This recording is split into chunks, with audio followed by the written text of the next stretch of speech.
पराशर गीता का आरंभ, पराशर मुनि का राजा जनक को कल्याण की प्राप्ति के साधन का उपदेश। युधिष्ठिर ने कहा, महाबाहु पितामह, जो भी कल्याण प्राप्ति का उपाय हो वो मुझे बताइए। जैसे अमृत पीने से मन नहीं भरता, उसी तरह आपके वचन सुनने से मुझे तृप्ति नहीं होती है। पुरुष प्रवर, इसीलिए मैं पूछता हूं कि पुरुष कौन सा शुभ कर्म करे तो उसे इस लोक और परलोक में भी परम कल्याण की प्राप्ति हो सकती है, ये मुझे बताने की कृपा करें।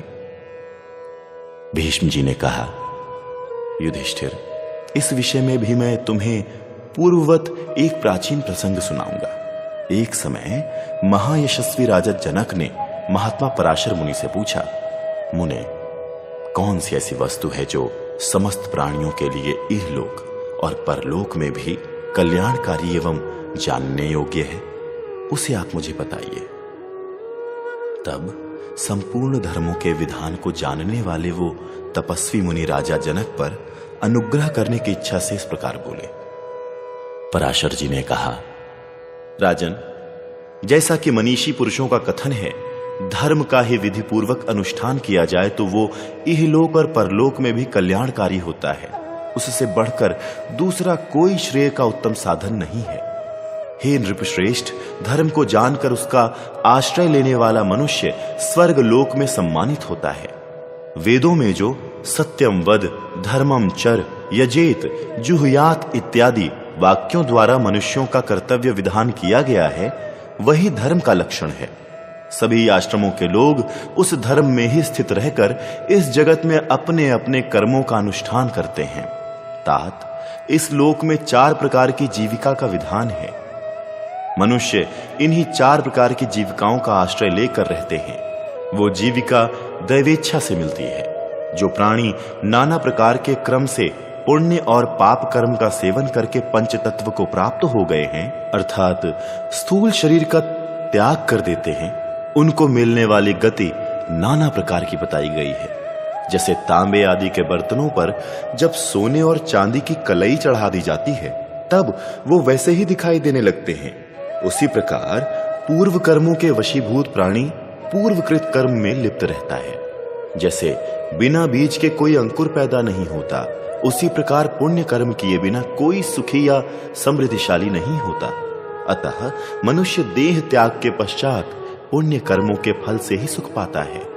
तात, इस विषय में नास्तिक कहते हैं, मैं प्रारब्ध को प्रत्यक्ष नहीं देख पाता तथा प्रारब्ध के अस्तित्व का सूचक अनुमान प्रमाण भी नहीं है, किंतु देवता, गंधर्व और दानव आदि योनियां तो स्वभाव से ही प्राप्त होती हैं। इसके उत्तर में यह कहा जा सकता है कि मरकर गए हुए प्राणी पूर्व जन्म में किए हुए कर्मों को सदैव याद रख नहीं पाते, किंतु जब किसी पूर्वकृत कर्म का फल प्राप्त होता है, तब वो ही लोग सदा 4 प्रकार के कर्मों का स्मरण करते हैं। अर्थात ये कहते हैं कि मैंने पूर्व जन्म में कोई ऐसा कर्म किया होगा जिसका फल इस रूप में प्राप्त हुआ है। तात, नास्तिक लोग जो ये कहते हैं कि लोक यात्रा के निर्वाह और मन की शांति के लिए वेदोक्त शब्दों को प्रमाण माना गया है, अर्थात वेदों में जो कर्म करने का विधान है वो तो असमर्थ पुरुषों के जीविका निर्वाह के लिए है, और जो पूर्व जन्म के किए हुए कर्म की चर्चा आई है वो दुखी मनुष्यों के मन को धीरज बंधाने के लिए है। परंतु ये मत ठीक नहीं है, क्योंकि पतंजलि आदि ज्ञान वृद्ध पुरुषों ने ऐसा उपदेश नहीं किया है। मनुष्य नेत्र, मन, वाणी और क्रिया के द्वारा 4 प्रकार के कर्म करता है, और जैसा कर्म करता है वैसा ही उसका फल पाता है।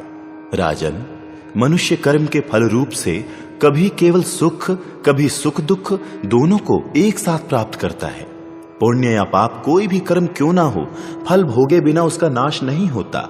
तात, संसार सागर में डूबते हुए मनुष्य का पुण्य कर्म कभी कभी तब तक स्थिर जैसा रहता है जब तक कि दुख से उसका छुटकारा नहीं हो जाता। तदनंतर दुख का भोग समाप्त कर लेने पर जीव अपने पुण्य कर्म के फल का उपभोग आरंभ करता है। जब पुण्य का भी क्षय हो जाता है तब फिर वो पाप का फल भोगता है। नरेश्वर, इस बात को तुम अच्छी तरह समझ लो। इंद्रिय संयम, क्षमा, धैर्य, तेज, संतोष, सत्य भाषण, लज्जा, अहिंसा, दुर्व्यसन का अभाव तथा दक्षता, ये सब सुख देने वाले हैं। विद्वान पुरुष को जीवन पर्यंत पाप या पुण्य में भी आसक्त न होकर अपने मन को परमात्मा के ध्यान में लगाने का प्रयत्न करना चाहिए।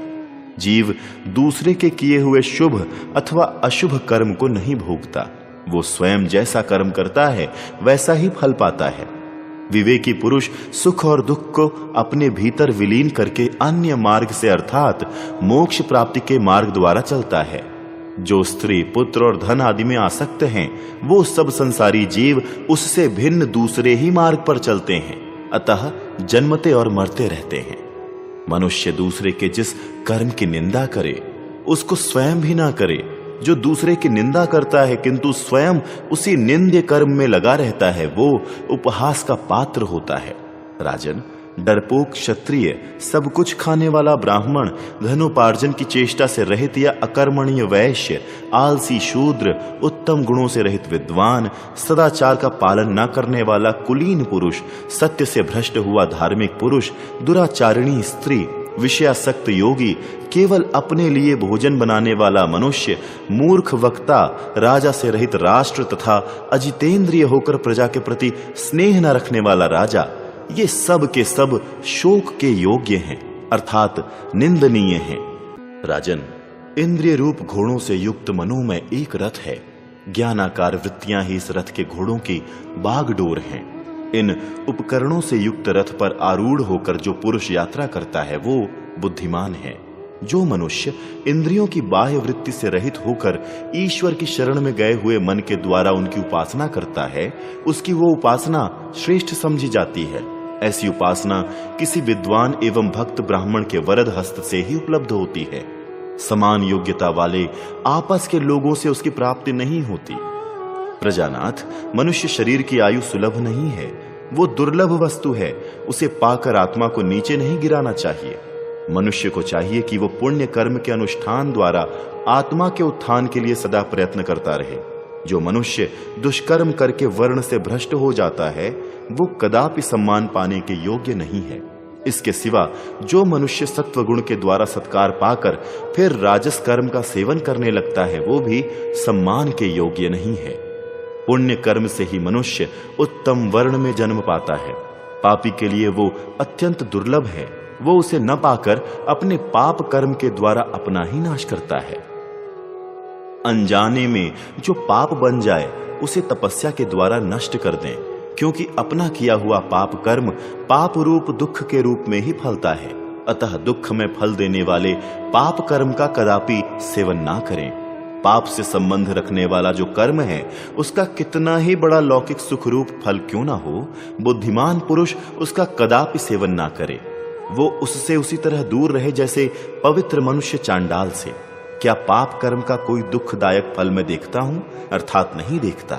ऐसा मानकर पाप में प्रवृत्त हुए मनुष्य को परमात्मा का चिंतन अच्छा नहीं लगता। इस संसार में जिस मूर्ख को तत्व ज्ञान की प्राप्ति नहीं होती, उस मनुष्य को परलोक में जाने पर महान संताप भोगना पड़ता है। नरेंद्र, बिना रंगा हुआ वस्त्र धोने से स्वच्छ हो जाता है, किंतु जो काले रंग में रंगा हो वो प्रयत्न करने से भी सफेद नहीं हो सकता। पाप को भी ऐसा ही समझो, उसका रंग भी जल्दी नहीं उतरता है। जो स्वयं जानबूझकर पाप करने के पश्चात उसके प्रायश्चित के उद्देश्य से शुभ कर्म का अनुष्ठान करता है, वो शुभ और अशुभ दोनों का पृथक पृथक फल भोगता है। अनजाने में जो हिंसा हो जाती है, उसे अहिंसा व्रत का पालन दूर कर देता है। ब्रह्मवादी ब्राह्मण शास्त्र की आज्ञा के अनुसार ऐसा ही कहते हैं, किंतु स्वेच्छा से किए हुए हिंसामय पाप कर्म को अहिंसा का व्रत भी दूर नहीं कर सकता। ऐसा वेद शास्त्रों के ज्ञाता, वेद का उपदेश देने वाले ब्राह्मणों का कथन है। परंतु मैं तो ऐसा देखता हूं कि जो कर्म किया गया है वो पुण्य हो या पाप युक्त, प्रकट रूप में किया गया हो या छिपाकर, वो अपना फल अवश्य देता ही है। धर्मज्ञ राजा जनक जैसे मन में सोच विचार कर बुद्धि द्वारा निश्चय करके जो स्थूल या सूक्ष्म कर्म यहाँ किए जाते हैं वो यथा योग्य फल अवश्य देते हैं, उसी प्रकार हिंसा आदि उग्र कर्म के द्वारा अनजाने में किया हुआ भयंकर पाप यदि सदा बनता रहे तो उसका फल भी मिलता है। अंतर इतना ही है कि जानबूझकर किए हुए कर्म की अपेक्षा उसका फल बहुत कम हो जाता है। देवताओं और मुनियों द्वारा जो अनुचित कर्म किए गए हों, धर्मात्मा पुरुष उनका अनुसरण ना करे, उनका अनुकरण ना करे और उन कर्मों को सुनकर भी उन देवता आदि की निंदा भी ना करे। राजन, जो मनुष्य मन से खूब सोच विचार कर अमुक काम मुझसे हो सकेगा या नहीं, इसका निश्चय करके शुभ कर्म का अनुष्ठान करता है, वो मनुष्य ही अपनी भलाई देखता है। जैसे नए बने हुए कच्चे घड़े में रखा हुआ जल नष्ट हो जाता है, परंतु पके पकाए घड़े में रखा हुआ ज्यों का त्यों बना रहता है, उसी प्रकार परिपक्व विशुद्ध अंतःकरण में संपादित सुखदायक शुभ कर्म निश्चल रहते हैं। राजन, उसी जल युक्त पक्के घड़े में यदि दूसरा जल डाला जाए तो पात्र में रखा हुआ पहले का जल और नया डाला हुआ जल दोनों मिलकर बढ़ जाते हैं और इस प्रकार वो घड़ा अधिक जल से संपन्न हो जाता है। उसी तरह यहां विवेक पूर्वक किए हुए जो पुण्य कर्म संचित हैं, उन्हीं के समान जो नए पुण्य कर्म किए जाते हैं, वो दोनों मिलकर अधिक पुण्यतम कर्म हो जाते हैं। नरेश्वर, राजा को चाहिए कि वो बढ़े हुए शत्रुओं को जीते, प्रजा का न्याय पूर्वक पालन करे, नाना प्रकार के यज्ञों द्वारा अग्निदेव को तृप्त करे तथा वैराग्य होने पर मध्यम अवस्था में अथवा अंतिम अवस्था में वन में जाकर रहे। राजन, प्रत्येक पुरुष को इंद्रिय संयमी और धर्मात्मा होकर समस्त प्राणियों को अपने ही समान समझना चाहिए। जो विद्या, तप और अवस्था में अपने से बड़े हों अथवा गुरु कोटि के लोग हों, उन सब की यथाशक्ति पूजा करनी चाहिए। सत्य भाषण और अच्छे आचार विचार से ही सुख मिलता है। राजन, कौन किसका उपकार करता है और कौन किसको देता है, ये प्राणी सारा कार्य स्वयं ही अपने लिए ही करता है। अपना सगा भाई भी यदि अपने श्रेष्ठ स्वभाव का और स्नेह का त्याग कर दे तो लोग उसको त्याग देते हैं, फिर दूसरे किसी साधारण मनुष्य की तो बात ही क्या है। श्रेष्ठ पुरुष को दिया हुआ दान और श्रेष्ठ पुरुष से प्राप्त हुआ प्रतिग्रह, इन दोनों का महत्व बराबर है। तो भी इन दोनों में से ब्राह्मण के लिए प्रतिग्रह स्वीकार करने की अपेक्षा दान देना अधिक पुण्यमय माना गया है। जो धन न्याय से प्राप्त किया गया हो और न्याय से ही बढ़ाया गया हो, उसको यत्न पूर्वक धर्म के उपदेश से बचाए रखना चाहिए। यही धर्मशास्त्र का निश्चय है। धर्म चाहने वाले पुरुष को क्रूर कर्म के द्वारा धन का उपार्जन नहीं करना चाहिए। अपनी शक्ति के अनुसार समस्त शुभ कर्म करें, धन बढ़ाने की चिंता में ना पड़ें। जो मौसम का विचार करके अपनी शक्ति के अनुसार प्यासे और भूखे अतिथि को ठंडा या गर्म किया हुआ जल और अन्न पवित्र भाव से अर्पण करता है, वो उत्तम फल पाता है। महात्मा राजा रंतिदेव ने फल, मूल और पत्तों से ऋषि मुनियों का पूजन किया था। इसी से उन्हें वो सिद्धि प्राप्त हुई जिसकी सब लोग अभिलाषा रखते हैं। पृथ्वी पालक महाराजा शैब्य ने भी उन फल और पत्रों से ही माठर मुनि को संतुष्ट किया था, जिससे उन्हें उत्तम लोक की प्राप्ति हुई। प्रत्येक मनुष्य, देवता, अतिथि, भरण पोषण के योग्य कुटुंबी जन, पितर तथा अपने आप का भी ऋणी होकर जन्म लेता है, अतः उसे उस ऋण से मुक्त होने का यत्न करना चाहिए। वेद शास्त्रों का स्वाध्याय करके ऋषियों के यज्ञ कर्म द्वारा देवताओं के श्राद्ध और दान से पितरों के तथा स्वागत सत्कार, सेवा आदि से अतिथियों के ऋण से छुटकारा होता है। इसी प्रकार वेद वाणी के पठन, श्रवण एवं मनन से, यज्ञ शेष अन्न के भोजन से तथा जीवों की रक्षा करने से मनुष्य अपने ऋण से मुक्त होता है। भरणीय कुटुंबी जन के पालन पोषण का आरंभ से ही प्रबंध करना चाहिए। इससे उनके ऋण से भी मुक्ति हो जाती है। ऋषि मुनियों के पास धन नहीं था, तो भी वो अपने प्रयत्न से ही सिद्ध हो गए। उन्होंने विधि पूर्वक अग्निहोत्र करके सिद्धि प्राप्त की थी। महाबाहो, ऋचिक के पुत्र यज्ञ में भाग लेने वाले देवताओं की वेद मंत्रों द्वारा स्तुति करके विश्वामित्र के पुत्र हो गए। महर्षि उष्णा देवाधिदेव महादेव जी को प्रसन्न करके उनके शुक्रत्व को प्राप्त हो उसी नाम से प्रसिद्ध हो गए। साथ ही पार्वती देवी की स्तुति करके वो यशस्वी मुनि आकाश में ग्रह रूप से स्थित हो आनंद भोग रहे हैं। असित, देवल, नारद, पर्वत, कक्षिवान, जमदग्नि नंदन परशुराम, मन को वश में रखने वाले तांड्य, वशिष्ठ, जमदग्नि, विश्वामित्र, अत्रि, भरद्वाज, हर्षमश्रु, कुंडधार तथा श्रुतश्रवा, इन महर्षियों ने एकाग्र चित्त हो वेद की ऋचाओं द्वारा भगवान विष्णु की स्तुति करके उन्हीं बुद्धिमान श्री हरि की कृपा से तपस्या करके सिद्धि प्राप्त कर ली। जो पूजा के योग्य नहीं थे वो भी भगवान विष्णु की स्तुति करके पूजनीय संत होकर उन्हीं को प्राप्त हो गए। इस लोक में निंदनीय आचरण करके किसी को भी अपने अभ्युदय की आशा नहीं रखनी चाहिए। धर्म का पालन करते हुए ही जो धन प्राप्त होता है वही सच्चा धन है। जो अधर्म से प्राप्त होता है वो धिक्कार देने योग्य धन है। संसार में धन की इच्छा से शाश्वत धर्म का त्याग कभी नहीं करना चाहिए। राजेंद्र, जो प्रतिदिन अग्निहोत्र करता है वही धर्मात्मा है और वही पुण्य कर्म करने वालों में श्रेष्ठ है। प्रभु, संपूर्ण वेद दक्षिण, आहवनीय तथा गार्हपत्य इन 3 अग्नियों में ही स्थित हैं। जिसका सदाचार एवं सत्कर्म कभी लुप्त नहीं होता वो ब्राह्मण अग्निहोत्री ही है।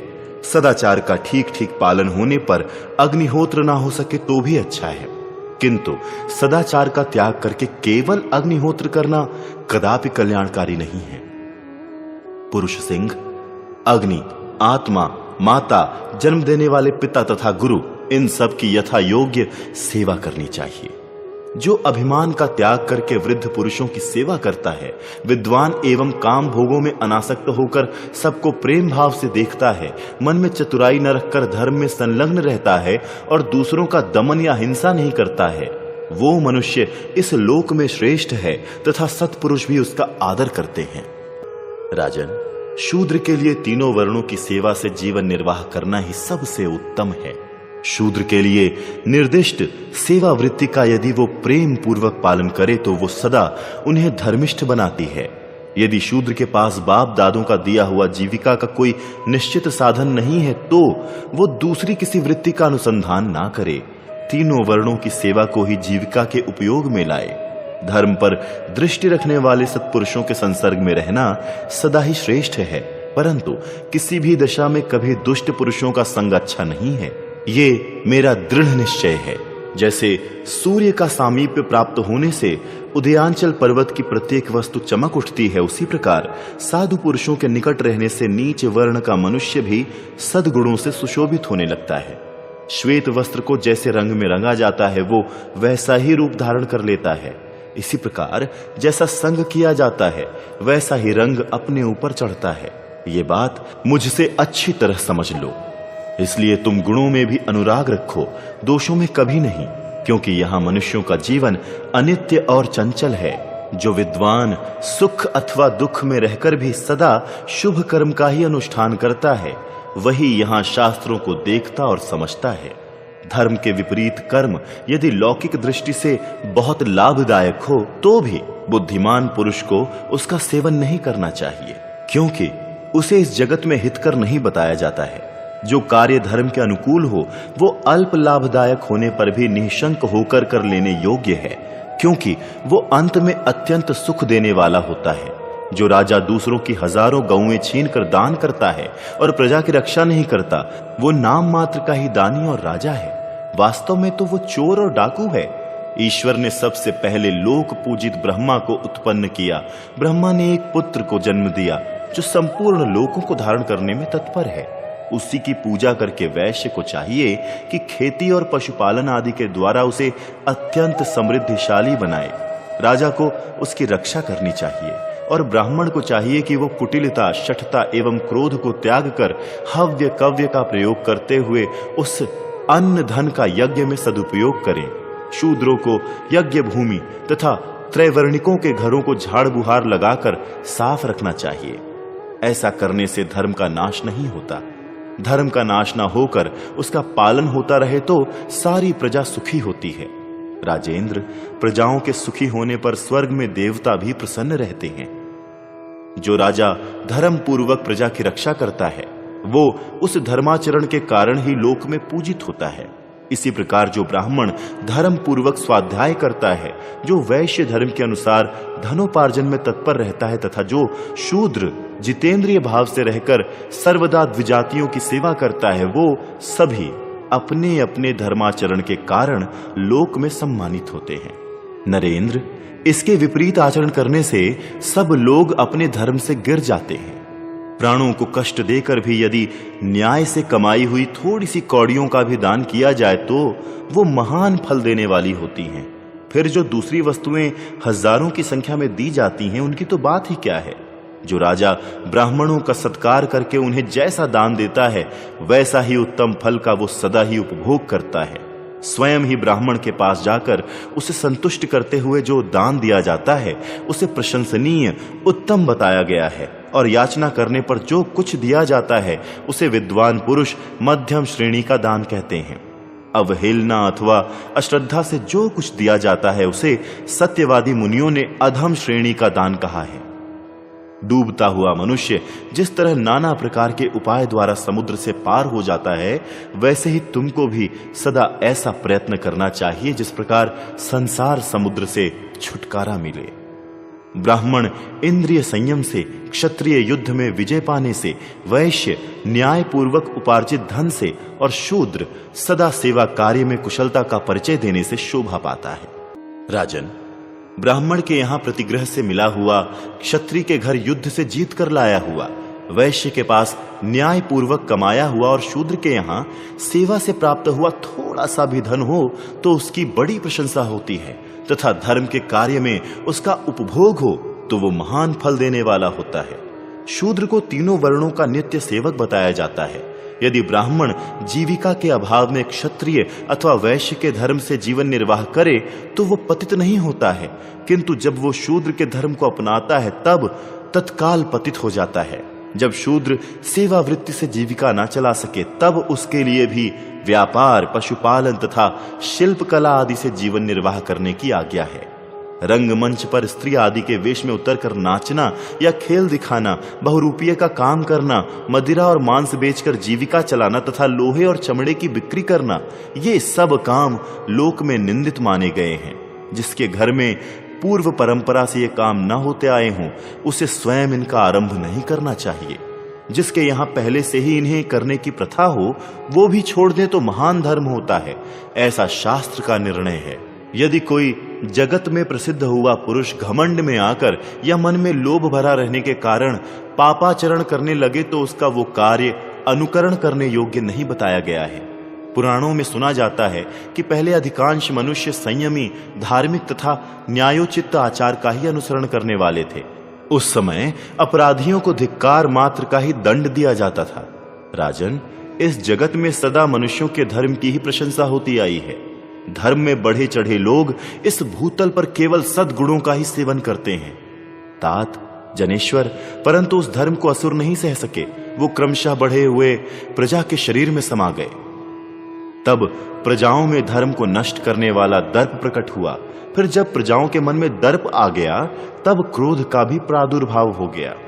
राजन, तदनंतर क्रोध से आक्रांत होने पर मनुष्यों के लज्जा युक्त सदाचार का लोप हो गया। उनका संकोच भी जाता रहा। इसके बाद उनमें मोह की उत्पत्ति हुई। मोह से घिर जाने पर उनमें पहले जैसी विवेकपूर्ण दृष्टि नहीं रह गई। अतः वो परस्पर एक दूसरे का विनाश करके अपने अपने सुख को बढ़ाने की चेष्टा करने लगे। उन बिगड़े हुए लोगों को पाकर धिक्कार का दंड उन्हें राह पर लाने में सफल ना हो सका।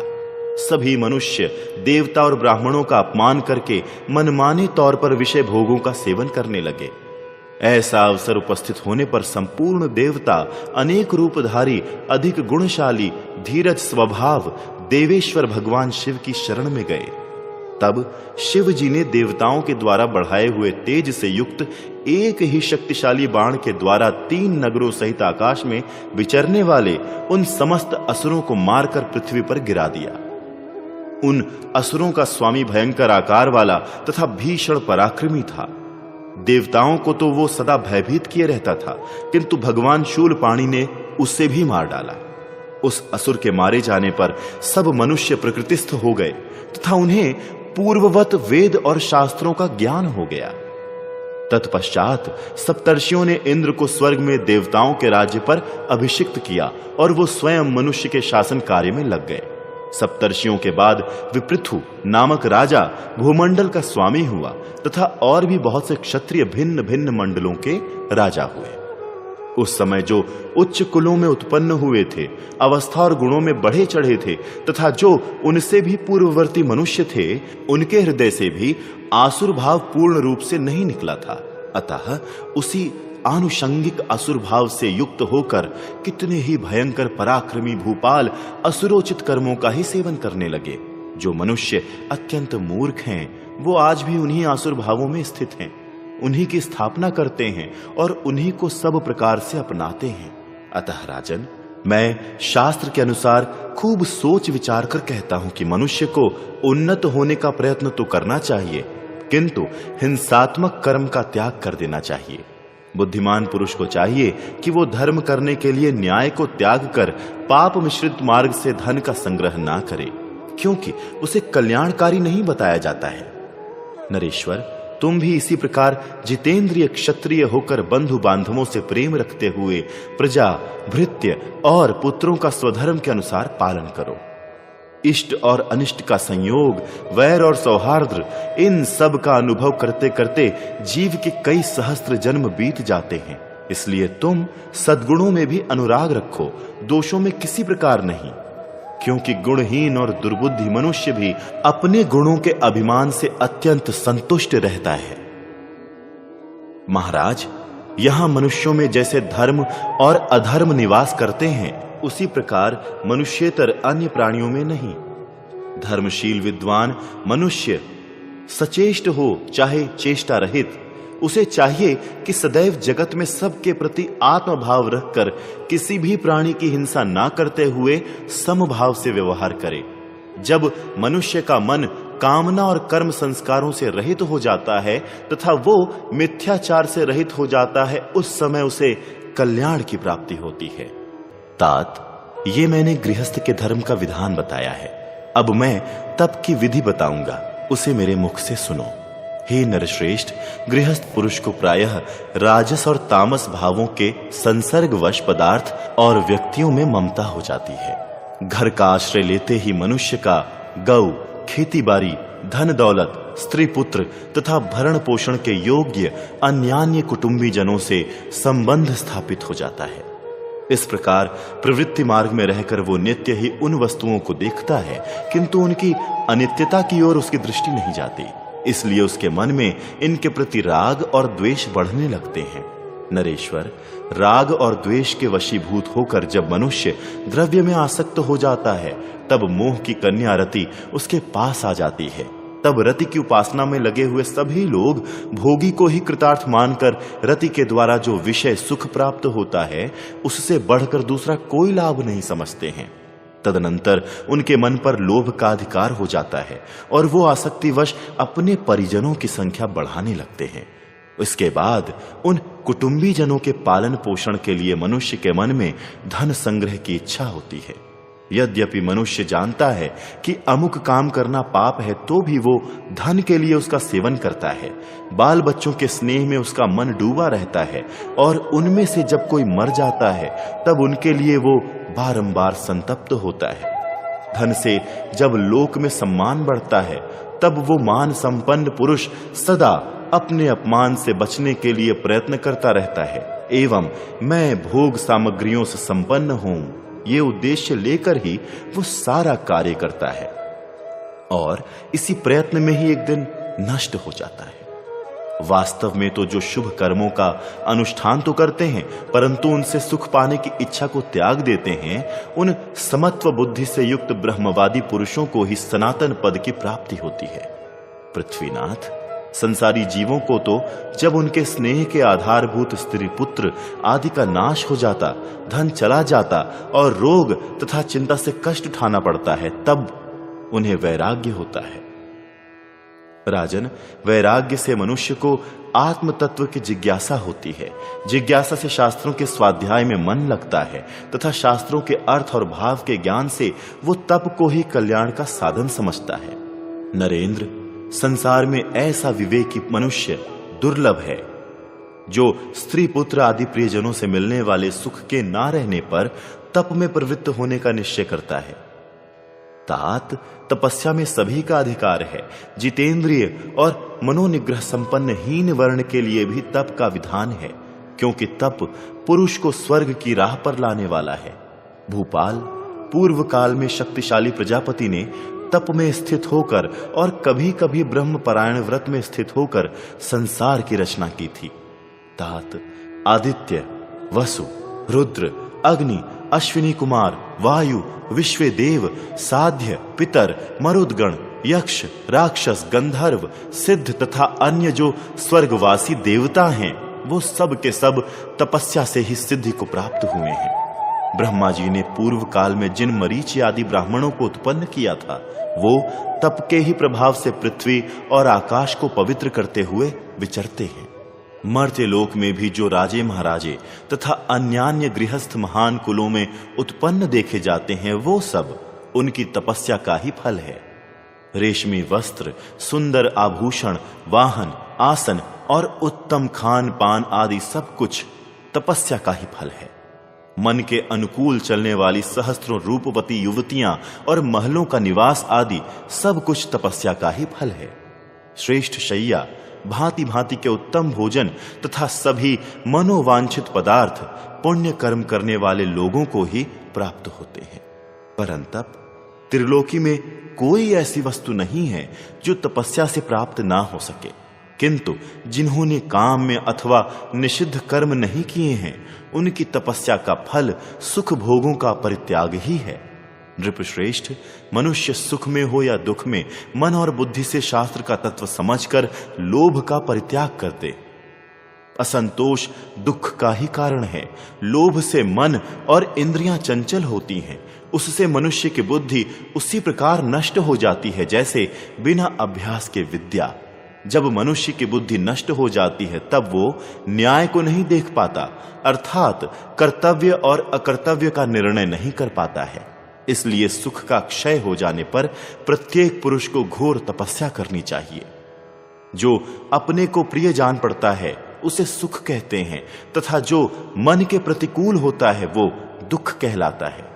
तपस्या करने से सुख और ना करने से दुख होता है। इस प्रकार तप करने और ना करने का जैसा फल होता है, उसे तुम भली भांति समझ लो। मनुष्य पाप रहित तपस्या करके सदा अपना कल्याण ही देखते हैं, मनोवांछित विषयों का उपभोग करते हैं और संसार में उनकी ख्याति होती है।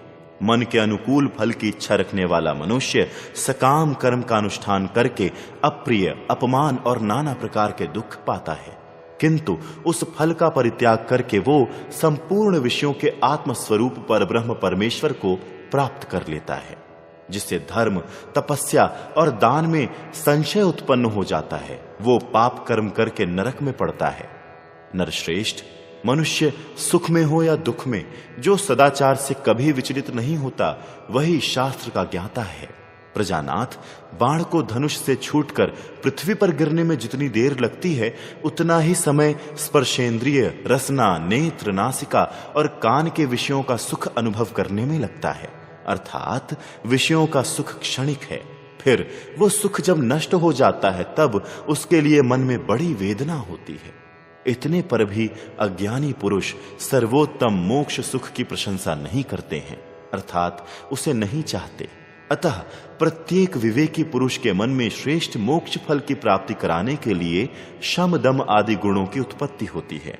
निरंतर धर्म का पालन करने से मनुष्य कभी धन और भोगों से वंचित नहीं रहता। इसलिए गृहस्थ पुरुष को सदा बिना प्रयत्न अपने आप प्राप्त हुए विषयों का ही सेवन करना चाहिए और प्रयत्न करके तो अपने धर्म का ही पालन करना चाहिए। यही मेरा मत है।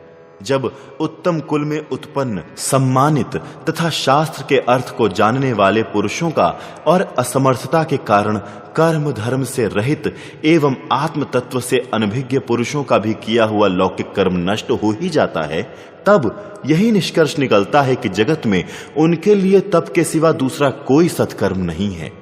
नरेश्वर, गृहस्थ को सर्वथा अपने कर्तव्य का निश्चय करके स्वधर्म का पालन करते हुए कुशलता पूर्वक यज्ञ तथा श्राद्ध आदि कर्मों का अनुष्ठान करना चाहिए। जैसे संपूर्ण नदियां और नद समुद्र में जाकर मिलते हैं, उसी प्रकार समस्त आश्रम गृहस्थ का ही सहारा लेते हैं। जनक ने पूछा, वक्ताओं में श्रेष्ठ ब्रह्मर्षि, ब्राह्मण आदि विशेष विशेष वर्णों का जो वर्ण है वो कैसे उत्पन्न होता है, ये मैं जानना चाहता हूं। आप इस विषय को बताएं। श्रुति कहती है कि जिससे ये संतान उत्पन्न होती है तद्रूप ही समझी जाती है, अर्थात संतति के रूप में जन्मदाता पिता ही नूतन जन्म धारण करता है। ऐसी दशा में प्रारंभ में ब्रह्मा जी से उत्पन्न हुए ब्राह्मणों से ही सबका जन्म हुआ है, तब उनकी क्षत्रिय आदि विशेष संज्ञा कैसे हो गई? पराशर जी कहते हैं, महाराज, ये ठीक है कि जिससे जो जन्म लेता है उसी का वो स्वरूप होता है, तथापि तपस्या की न्यूनता के कारण लोग निकृष्ट जाति को प्राप्त हो गए। उत्तम क्षेत्र और उत्तम बीज से जो जन्म होता है वो पवित्र ही होता है। यदि क्षेत्र और बीज में से एक भी निम्न कोटि का हो तो उससे निम्न संतान की ही उत्पत्ति होती है। धर्मज्ञ पुरुष ये जानते हैं कि प्रजापति ब्रह्मा जी जब मानव जगत की सृष्टि करने लगे उस समय उनके मुख, भुजा, उरु और पैर, इन अंगों से मनुष्यों का प्रादुर्भाव हुआ था। तात जो मुख से उत्पन्न हुए वो ब्राह्मण कहलाए। दोनों भुजाओं से उत्पन्न होने वाले मनुष्यों को क्षत्रिय माना गया। हे राजन, जो जांघों से उत्पन्न हुए वो धनवान कहे गए। जिनकी उत्पत्ति चरणों से हुई वो सेवक या शूद्र कहलाए। पुरुष प्रवर, इस प्रकार ब्रह्मा जी के 4 अंगों से 4 वर्णों की ही उत्पत्ति हुई है। इनसे भिन्न जो दूसरे दूसरे मनुष्य हैं वो इन्हीं 4 वर्णों के सम्मिश्रण से उत्पन्न होने के कारण वर्ण संकर कहलाते हैं। हे नरेश्वर, क्षत्रिय, अतिरथ, अंबष्ठ, उग्र, वैदेह, श्वपाक, पुलकस, स्तेन, निषाद, सूत, मागध, अयोग, करण, व्रात्य और चांडाल, ये ब्राह्मण आदि 4 वर्णों से अनुलोम और विलोम वर्ण की स्त्रियों के साथ परस्पर संयोग होने से उत्पन्न होते हैं। जनक ने पूछा, मुनिश्रेष्ठ, जब सबको एकमात्र ब्रह्मा जी ने ही जन्म दिया है तो मनुष्यों के भिन्न भिन्न गोत्र कैसे हुए? इस जगत में मनुष्यों के बहुत से गोत्र सुने जाते हैं। ऋषि मुनि जहां तहां जन्म ग्रहण करके, अर्थात जो शुद्ध योनि में और दूसरे जो विपरीत योनि में उत्पन्न हुए हैं, वो सब ब्राह्मणत्व को कैसे प्राप्त हुए? पराशर जी ने कहा, राजन, तपस्या से जिनके अंतःकरण शुद्ध हो गए हैं उन महात्मा पुरुषों के द्वारा जिस संतान की उत्पत्ति होती है अथवा वो स्वेच्छा से जहां कहीं भी जन्म ग्रहण करते हैं, वो क्षेत्र की दृष्टि से निकृष्ट होने पर भी उसे उत्कृष्ट ही मानना चाहिए। नरेश्वर, मुनियों ने जहां तहां कितने ही पुत्र उत्पन्न करके उन सब को अपने ही तपोबल से ऋषि बना दिया।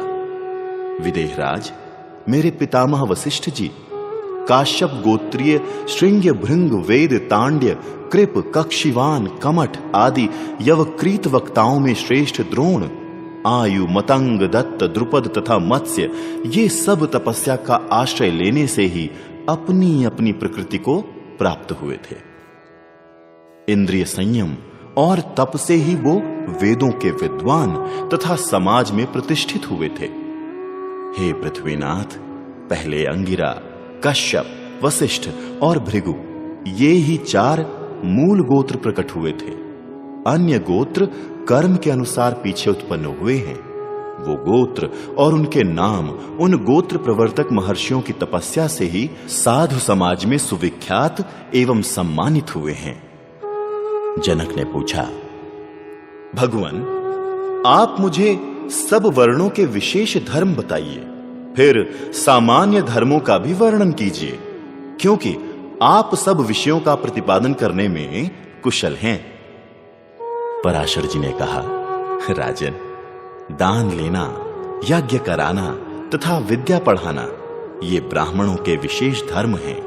प्रजा की रक्षा करना क्षत्रिय के लिए श्रेष्ठ धर्म है। हे नरेश्वर, कृषि, पशुपालन और व्यापार ये वैश्यों के कर्म हैं तथा द्विजातियों की सेवा शूद्र का धर्म है। महाराज, ये वर्णों के विशेष धर्म बताए गए हैं।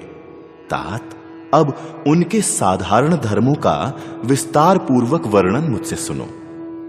क्रूरता का अभाव अर्थात दया, अहिंसा, अप्रमाद, देवता पितर आदि को उनके भाग समर्पित करना अथवा दान देना, श्राद्ध कर्म, अतिथि सत्कार, सत्य, अक्रोध, अपनी ही पत्नी से संतुष्ट रहना, पवित्रता रखना, कभी किसी के दोष न देखना, आत्मज्ञान तथा सहनशीलता, ये सभी वर्णों के सामान्य धर्म हैं। नरश्रेष्ठ, ब्राह्मण, क्षत्रिय और वैश्य, ये 3 वर्ण द्विजाति कहलाते हैं।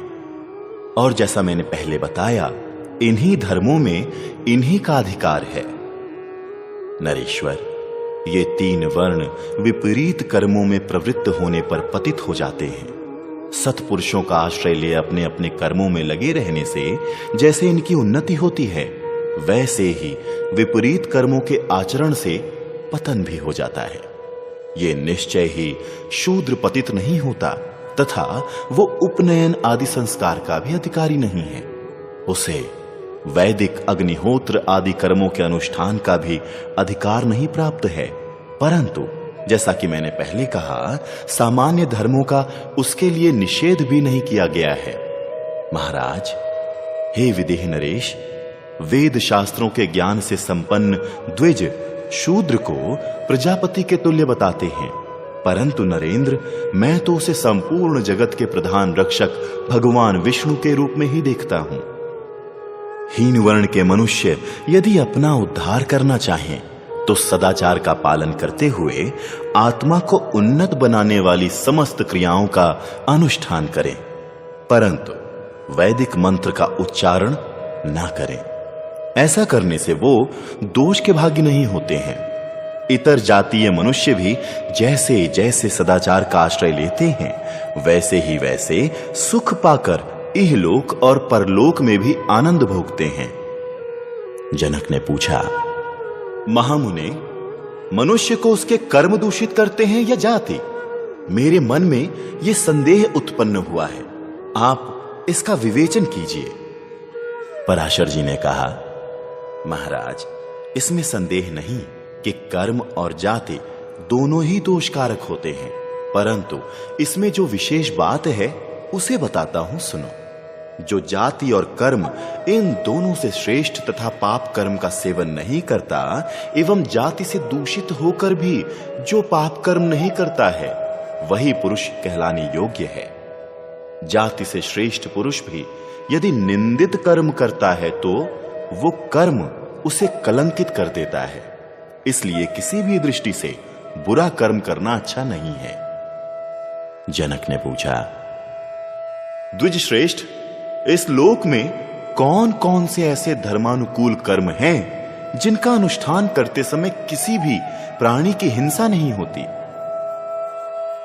पराशर जी ने कहा, महाराज, तुम जिन कर्मों के विषय में पूछ रहे हो उन्हें बताता हूं, मुझसे सुनो। जो कर्म हिंसा से रहित हैं, वो सदा मनुष्य की रक्षा करते हैं। जो लोग अग्निहोत्र का त्याग करके उदासीन भाव से सब कुछ देखते रहते हैं और सब प्रकार की चिंताओं से रहित हो क्रमशः कल्याणकारी कर्म के पथ पर आरूढ़ होकर नम्रता, विनय और इंद्रिय संयम आदि गुणों को अपनाते तथा तीक्ष्ण व्रत का पालन करते हैं, वो सब कर्मों से रहित हो अविनाशी पद को प्राप्त कर लेते हैं। राजन, सभी वर्णों के लोग इस जीव जगत में अपने अपने धर्मानुसार कर्म का भली भांति अनुष्ठान करके सदा सत्य बोलकर तथा भयानक पाप कर्म का सर्वथा परित्याग करके स्वर्ग लोक में जाते हैं। इस विषय में कोई अन्यथा विचार नहीं करना चाहिए। राजन, संसार में पिता, सखा, गुरुजन और स्त्रियां, ये कोई भी उसके नहीं होते जो सर्वथा गुणहीन है, किंतु जो प्रभु के अनन्य भक्त, प्रियवादी, हितैषी और इंद्रिय विजयी हैं, वो ही उसके होते हैं, अर्थात उसका त्याग नहीं करते। पिता मनुष्यों के लिए सर्वश्रेष्ठ देवता है। कोई कोई पिता को माता से भी बढ़कर बताते हैं, श्रेष्ठ पिता ज्ञान के लाभ को ही परम लाभ कहते हैं। जिन्होंने श्रोत्र आदि इंद्रियों और शब्द आदि विषयों पर विजय पा ली है, वो परम पद को प्राप्त होते हैं। क्षत्रिय का पुत्र यदि सम्रांगण में घायल होकर बाणों की चिता पर दग्ध होता है, तो वो देव दुर्लभ लोकों में जाता है और वहां आनंद पूर्वक स्वर्गीय सुख भोगता है। राजन, जो युद्ध में थका हुआ हो, भयभीत हो, जिसने हथियार नीचे डाल दिया हो, जो रोता हो, पीठ दिखाकर भाग रहा हो, जिसके पास युद्ध का कोई भी सामान न रह गया हो, जो युद्ध विषयक उद्यम छोड़ चुका हो, रोगी हो और प्राणों की भीख मांगता हो, तथा जो अवस्था में बालक या वृद्ध हो, ऐसे शत्रु का वध नहीं करना चाहिए। किंतु जिसके पास युद्ध का सामान हो, जो युद्ध के लिए तैयार हो और अपने बराबर का हो, संग्राम भूमि में उस क्षत्रिय कुमार को राजा अवश्य जीतने का प्रयत्न करे। अपने समान या अपनी अपेक्षा बड़े वीर के हाथ से वध होना श्रेष्ठ है, ऐसा युद्ध शास्त्र के ज्ञाताओं का निश्चय है। अपने से हीन, कातर तथा दीन पुरुष के हाथ से होने वाली मृत्यु निंदित है।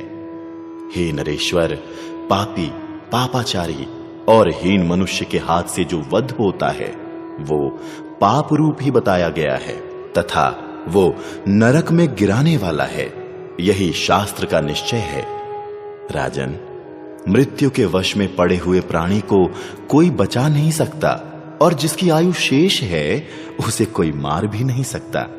मनुष्य को चाहिए कि उसके प्रियजन यदि कोई हिंसात्मक कर्म उसके लिए करते हों, तो वो उन सब कर्मों को रोक दे। दूसरे की आयु से अपनी आयु बढ़ाने की, अर्थात दूसरे के प्राण लेकर अपने प्राण बचाने की इच्छा ना करे। हे तात, मरने की इच्छा वाले समस्त गृहस्थों के लिए तो वही मृत्यु सबसे उत्तम मानी गई है, जो गंगा आदि पवित्र नदियों के तटों पर शुभ कर्मों का अनुष्ठान करते हुए प्राप्त हो। जब आयु समाप्त हो जाती है, तभी देहधारी जीव पंचत्व को प्राप्त होता है। ये बिना कारण के भी हो जाता है और कभी विभिन्न कारणों से उपपादित होता है। जो लोग देह को पाकर हठ पूर्वक उसका परित्याग कर देते हैं, उनको पूर्ववत ही यातनामय शरीर की प्राप्ति होती है। ऐसे लोग एक घर से दूसरे घर में जाने वाले मनुष्य के समान एक शरीर से दूसरे शरीर को प्राप्त होते हैं। इनकी उस अवस्था के प्राप्त होने में आत्महत्या रूप पाप के सिवा दूसरा कोई कारण नहीं है। उन प्राणियों को उस शरीर का मिलना उचित ही है, जो कि पंचभूतमय है। ये शरीर नस, नाड़ी और हड्डियों का समूह है। घृणित और अपवित्र मलमूत्र आदि से भरा हुआ है। पंच महाभूतों, श्रोत्र आदि इंद्रियों तथा गुणों का समुदाय है। अध्यात्म तत्व का चिंतन करने वाले ज्ञानी पुरुष कहते हैं कि इस शरीर के अंत में, अर्थात बाह्य भाग में त्वचा मात्र है। ये सौंदर्य आदि गुणों से भी रहित है। उसकी मृत्यु अनिवार्य है। जब जीवात्मा इस देह का परित्याग कर देता है, तब ये देह निश्चेष्ट और चेतना शून्य हो जाती है और इसके पांच भूत अपनी अपनी प्रकृति के साथ मिल जाते हैं। फिर तो ये पृथ्वी में निमग्न हो जाती है। हे विदेहराज, ये शरीर जिस किसी स्थान में मृत्यु को प्राप्त होता है, फिर प्रारब्ध कर्म के योग से भावित होकर जहां कहीं भी ये जन्म लेता है, कर्मों का फलस्वरूप ये स्वभाव सिद्ध पुनर्जन्म देखा गया है। नरेश्वर, जैसे विशाल मेघ आकाश में सब ओर भ्रमण करता है, उसी प्रकार जीवात्मा प्रारब्ध कर्म के फल से कुछ काल तक घूमता रहता है, जन्म नहीं लेता है। राजन, वह यहां फिर कोई आधार पाकर पुनः जन्म लेता है। मन से आत्मा श्रेष्ठ है और इंद्रियों से मन श्रेष्ठ है। महाराज, संसार के विविध प्राणियों में चलने फिरने वाले जीव श्रेष्ठ माने गए हैं। इन जंगम प्राणियों में भी 2 पैर वाले जीव अर्थात मनुष्य श्रेष्ठ माने गए हैं। मनुष्यों में भी द्विज श्रेष्ठ कहे गए हैं। राजेंद्र, द्विजों में बुद्धिमान और बुद्धिमानों में भी आत्मज्ञानी श्रेष्ठ समझे जाते हैं। उनमें भी जो अहंकार रहित हैं उन्हें सर्वश्रेष्ठ माना जाता है। जन्म के साथ ही मृत्यु मनुष्यों के पीछे लगी रहती है, ये विद्वानों का निश्चय है। समस्त प्रजा सत्व आदि गुणों से प्रेरित होकर विनाशशील कर्मों का आचरण करती है। राजन, जो सूर्य के उत्तरायण होने पर उत्तम नक्षत्र और पवित्र मुहूर्त में मृत्यु को प्राप्त होता है, वो पुण्यात्मा है। वो किसी को भी कष्ट ना देकर प्रायश्चित के द्वारा अपने पाप को नष्ट कर डालता है और अपनी शक्ति के अनुसार शुभ कर्म करके स्वेच्छा से मृत्यु को अंगीकार करता है। किंतु विष खा लेने से, गले में फांसी लगाने से, आग में जलने से, लुटेरों के हाथ से तथा दाढ़ वाले पशुओं के आघात से जो वध होता है वो अधम श्रेणी का माना जाता है। पुण्य कर्म करने वाले मनुष्य इस तरह के उपायों से प्राण नहीं देते तथा ऐसे ऐसे दूसरे अधम उपायों से भी उनकी मृत्यु नहीं होती। राजन, पुण्यात्मा पुरुषों के प्राण ब्रह्मरंध्र को भेद कर निकलते हैं। जिनके पुण्य कर्म मध्यम श्रेणी के हैं उनके प्राण मध्य द्वार से बाहर निकलते हैं तथा जिन्होंने केवल पाप ही किया है उनके प्राण नीचे के छिद्र अर्थात शिश्न द्वार से निकलते हैं। राजन, पुरुष का एक ही शत्रु है, उसके समान दूसरा कोई शत्रु नहीं है। वो है अज्ञान, जिससे आवृत्त होकर और प्रेरित होकर मनुष्य अत्यंत घोर और क्रूरतापूर्ण कर्म करने लगता है। राजकुमार, उस शत्रु को पराजित करने में ही वही समर्थ हो सकता है जो वेदोक्त धर्म संपन्न वृद्ध पुरुषों की सेवा करके प्रज्ञा को प्राप्त कर लेता है, क्योंकि अज्ञानमय शत्रु को जीतना महान प्रयत्न साध्य कर्म है। वो प्रज्ञा रूपी बाण की चोट खाकर ही नष्ट होता है। द्विज को पहले ब्रह्मचर्य आश्रम में रहकर तपस्या पूर्वक वेदों का अध्ययन करना चाहिए, फिर गृहस्थाश्रम में प्रवेश करके अपनी शक्ति के अनुसार इंद्रिय संयम पूर्वक 5 महायज्ञों का अनुष्ठान करना चाहिए। तत्पश्चात अपने पुत्र को घर बार की रक्षा में नियुक्त करके कल्याण मार्ग में स्थित हो केवल धर्म पालन की इच्छा रखकर उसे वन को प्रस्थान करना चाहिए। तात, उपभोग के साधनों से वंचित होने पर भी मनुष्य अपने आप को हीन न समझे।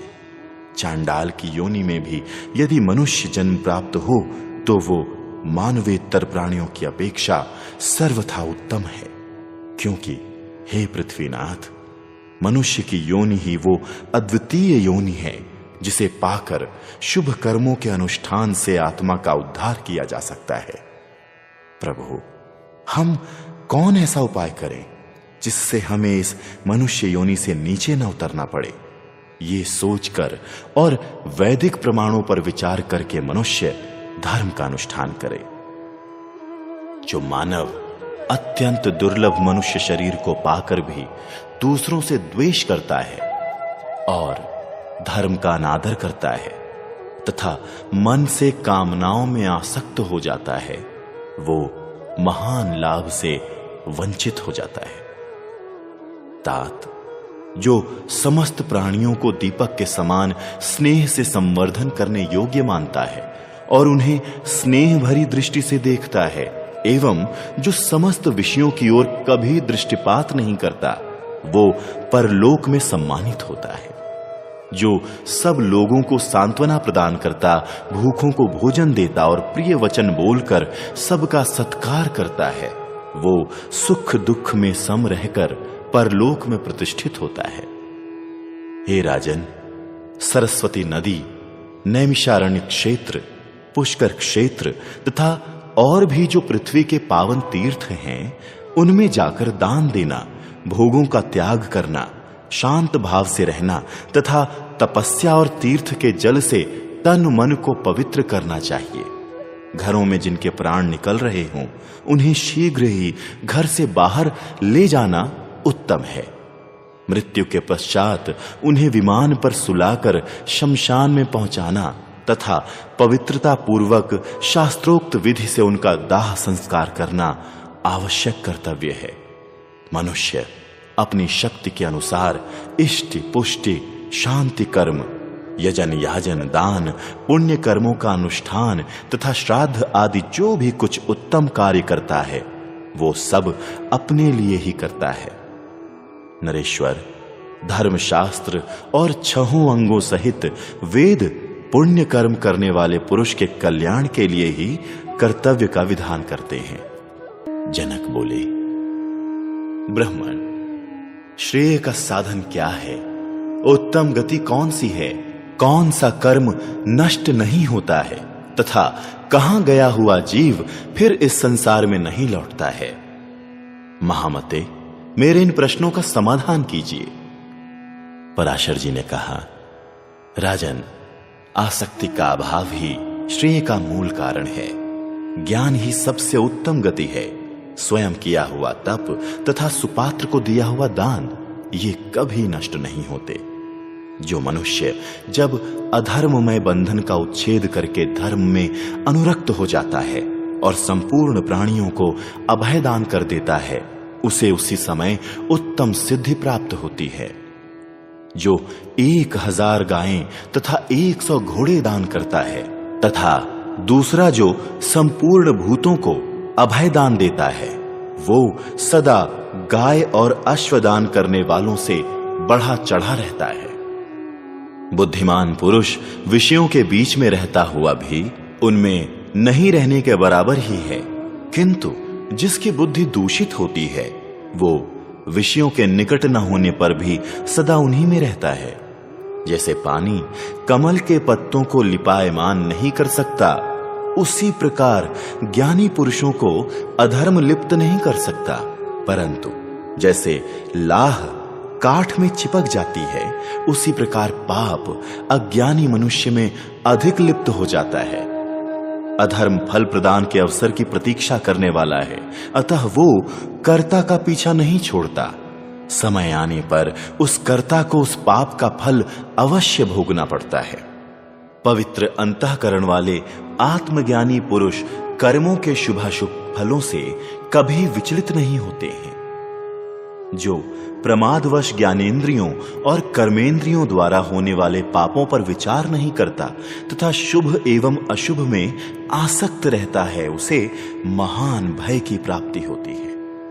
परंतु जो वीतराग होकर क्रोध को जीत लेता और नित्य सदाचार का पालन करता है, वो विषयों में वर्तमान रहकर भी पाप कर्म से संबंध नहीं जोड़ता है। जैसे नदी में बंधा हुआ दृढ़ बांध टूटता नहीं है और उसके कारण वहां जल का स्रोत बढ़ता रहता है, उसी प्रकार प्राचीन मर्यादा पर बंधा हुआ धर्म रूपी बांध नष्ट नहीं होता है तथा उससे आसक्ति रहित संचित तप की वृद्धि होने लगती है।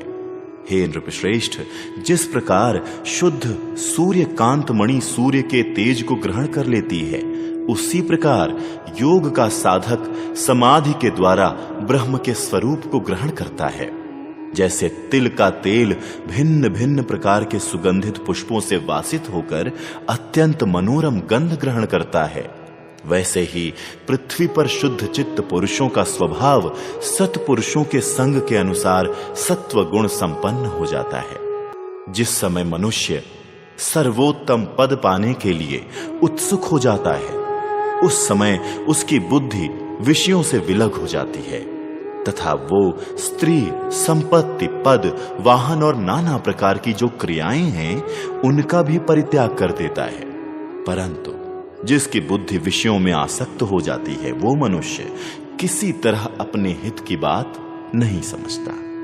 राजन, जैसे मछली कांटे में गुथे हुए मांस पर आकृष्ट होती है और दुख पाती है, उसी तरह वो सब प्रकार की वासनाओं से वासित चित्त के द्वारा विषयों की ओर आकृष्ट होता है और दुख भोगता है। जैसे शरीर के अंग प्रत्यंग एक दूसरे के आश्रित हैं, उसी प्रकार ये मर्त्यलोक स्त्री, पुत्र और पशु आदि का समुदाय आपस में एक दूसरे पर अवलंबित हैं। ये संसार केले के भीतरी भाग के समान निस्सार है। जैसे नौका पानी में डूब जाती है, उसी प्रकार ये सब कुछ काल के प्रवाह में निमग्न हो जाता है। पुरुष के लिए धर्म करने का कोई विशेष समय निश्चित नहीं है, क्योंकि मृत्यु किसी की बाट नहीं जो होती। जब मनुष्य सदा मौत के मुख में ही है, तो नित्य निरंतर धर्म का आचरण करते रहना ही उसके लिए शोभा की बात है। जैसे अंधा प्रतिदिन के अभ्यास से ही सावधानी के साथ बाहर से अपने घर में आ जाता है, उसी प्रकार विवेकी मनुष्य योग युक्त चित्त के द्वारा उस परम गति को प्राप्त कर लेता है। जन्म में मृत्यु की स्थिति बताई गई है और मृत्यु में जन्म निहित है। जो मोक्ष धर्म को नहीं जानता, वो अज्ञानी मनुष्य संसार में आबद्ध होकर जन्म मृत्यु के चक्र में घूमता रहता है। किंतु ज्ञान मार्ग से चलने वाले को इहलोक और परलोक में भी सुख मिलता है। कर्मों का विस्तार क्लेश युक्त होता है और संक्षेप सुखदायक है। सभी कर्म विस्तार परार्थ है, अर्थात मन और इंद्रियों की तृप्ति के लिए है, परंतु त्याग अपने लिए हितकर माना गया है। जैसे कमल की नाल में लगी हुई कीचड़ पानी से तुरंत धुल जाती है, उसी प्रकार त्यागी पुरुष की आत्मा मन के द्वारा संसार बंधन से मुक्त हो जाती है। मन आत्मा को योग की ओर ले जाता है, योगी इस मन को योग युक्त करता है। इस प्रकार जब वो योग में सिद्धि प्राप्त कर लेता है, तब वो उस परमात्मा का साक्षात्कार कर लेता है। जो पर के लिए अर्थात इन बाह्य इंद्रियों की तृप्ति के लिए विषय भोगों में प्रवृत्त होकर इसे अपना मुख्य कार्य समझता है, वो अपने वास्तविक कर्तव्य से च्युत हो जाता है। इह लोक में बुद्धिमान हो या मूढ़, उसकी आत्मा अपने किए हुए कर्मों के अनुसार ही नरक को, पशु पक्षी आदि योनियों को, स्वर्ग को और परम गति को प्राप्त होती है। जैसे पके हुए मिट्टी के बर्तन में रखा हुआ जल तरल पदार्थ न तो चूता है और न नष्ट ही होता है, उसी प्रकार तपस्या से तपा हुआ सूक्ष्म शरीर ब्रह्मलोक तक के विषयों का अनुभव करता है। जो मनुष्य शब्द, स्पर्श आदि विषयों का उपभोग करता है, वो निश्चय ही ब्रह्मानंद के अनुभव से वंचित रह जाएगा, परंतु जो विषयों का परित्याग करता है, वो अवश्य ही ब्रह्मानंद के अनुभव में समर्थ हो सकता है। जैसे जन्म का अंधा रास्ते को नहीं देख पाता, वैसे ही शिष्णोदर परायण एवं अज्ञान से आवृत्त जीव माया रूप कुहासा से आच्छन्न होने के कारण मोक्ष मार्ग को नहीं समझ पाता है। जैसे वैश्य समुद्र मार्ग से व्यापार करने जाकर अपने मूल धन के अनुसार द्रव्य कमाकर लाता है, उसी प्रकार संसार सागर में व्यापार करने वाला जीव अपने कर्म एवं विज्ञान के अनुरूप गति पाता है। दिन और रात्रि में संसार में बुढ़ापा का रूप धारण करके घूमती हुई मृत्यु समस्त प्राणियों को उसी प्रकार खाती है जैसे सर्प हवा को पीता है। जीव जगत में जन्म लेकर अपने पूर्व कृत कर्मों का ही फल भोगता है। पूर्व जन्म में कुछ किए बिना यहां कोई भी किसी इष्ट या अनिष्ट फल को नहीं पाता है। मनुष्य सोता हो, बैठा हो, चलता हो या विषय भोग में लगा हो, उसके शुभाशुभ कर्म सदा उसे प्राप्त होते रहते हैं। जैसे समुद्र के परले पार पहुंचकर पुनः कोई उसमें तैरने का विचार नहीं करता, उसी प्रकार संसार सागर से पार हुए मनुष्य का फिर उसमें पड़ना अर्थात वापस आना दुर्लभ दिखाई देता है। जैसे गंभीर जल में पड़ी हुई नौका नाविक द्वारा रस्सी से खींची जाने पर उसके मनोभाव के अधीन होकर चलती है, उसी प्रकार ये जीव इस शरीर रूपी नौका को अपने मन के अभिप्रायानुसार चलाना चाहता है। जैसे बहुत सी नदियां सब ओर से आकर समुद्र में मिल जाती हैं, उसी प्रकार योग से वश में किया हुआ मन सदा के लिए मूल प्रकृति में लीन हो जाता है। जिनका मन नाना प्रकार के स्नेह बंधनों में जकड़ा हुआ है, वो प्रकृति में स्थित हुए जीव जल में ढह जाने वाले बालू के मकान की भांति महान दुख से नष्ट प्राय हो जाते हैं। शरीर ही जिसका घर है, जो बाहर भीतर की पवित्रता को ही तीर्थ मानता है तथा बुद्धिपूर्वक कल्याण के मार्ग पर चलता है, उस देहधारी जीव को इहलोक और परलोक में भी सुख मिलता है। क्रियाओं का विस्तार क्लेशदायक होता है और संक्षेप सुखदायक है। सभी कर्म विस्तार परार्थ रूप अर्थात मन और इंद्रियों की तृप्ति के लिए होते हैं, परंतु त्याग अपने लिए हितकर माना गया है। कोई ना कोई संकल्प लेकर ही लोग मित्र बनते हैं। कुटुंबी जन भी किसी हेतु से ही नाता रखते हैं। पत्नी, पुत्र और सेवक सभी अपने अपने स्वार्थ का ही अनुसरण करते हैं। माता और पिता भी परलोक साधन में किसी की कुछ सहायता नहीं कर सकते। परलोक के पथ में तो अपना किया हुआ दान अर्थात त्याग ही राह खर्च का काम देता है। प्रत्येक जीव अपने कर्म का ही फल भोगता है। माता पिता, पुत्र, भ्राता, भार्या और मित्रगण, ये सब सुवर्ण के सिक्कों के स्थान पर रखी हुई लाख की मुद्रा के समान देखे जाते हैं। पूर्व जन्म के किए हुए संपूर्ण शुभाशुभ कर्म जीव का अनुसरण करते हैं। इस प्रकार प्राप्त हुई परिस्थिति को अपने कर्मों का फल जानकर जिनका मन अंतर्मुख हो गया है, वो अपनी बुद्धि को वैसी ही शुभ प्रेरणा देता है जिससे भविष्य में दुख ना भोगना पड़े। जो दृढ़ निश्चय एवं पूर्ण उद्योग का सहारा ले तदनुकूल सहायकों का संग्रह करता है, उसका कोई भी कार्य किसी भी तरह व्यर्थ नहीं होता। जिसके मन में दुविधा नहीं होती, जो उद्योगी शूरवीर, धीर और विद्वान होता है, उसे संपत्ति उसी तरह कभी नहीं छोड़ती जैसे किरणें सूर्य को। जिसका हृदय उदार एवं प्रशस्त है, जो आस्तिक भाव, निश्चय एवं आवश्यक उपाय से गर्वहीनता के साथ उत्तम बुद्धिपूर्वक कार्य आरंभ करता है, उसका वो कार्य कभी असफल नहीं होता। सभी जीव पूर्व जन्म में उन्होंने जो कुछ किया है, उन अपने शुभाशुभ कर्मों के नियत फलों को गर्भ में प्रवेश करने के समय से ही क्रमशः पाने और भोगने लगते हैं। जैसे वायु आरे से चीरकर बनाए गए लकड़ी के चूरे को उड़ा देती है, उसी प्रकार कभी टाली ना जा सकने वाली मृत्यु विनाशकारी काल की सहायता से मनुष्य का अंत कर देती है। सब मनुष्य अपने किए हुए शुभाशुभ कर्म के अनुसार ही सुंदर या सुंदर रूप, अपने से होने वाले योग्य अयोग्य पुत्र पौत्र आदि का विस्तार, उत्तम या अधम कुल में जन्म तथा द्रव्य समृद्धि का संचय आदि पाते हैं। भीष्म जी कहते हैं, राजन, ज्ञानी महात्मा पराशर मुनि के मुख से इस यथार्थ उपदेश को सुनकर धर्मज्ञों में श्रेष्ठ राजा जनक बहुत प्रसन्न हुए।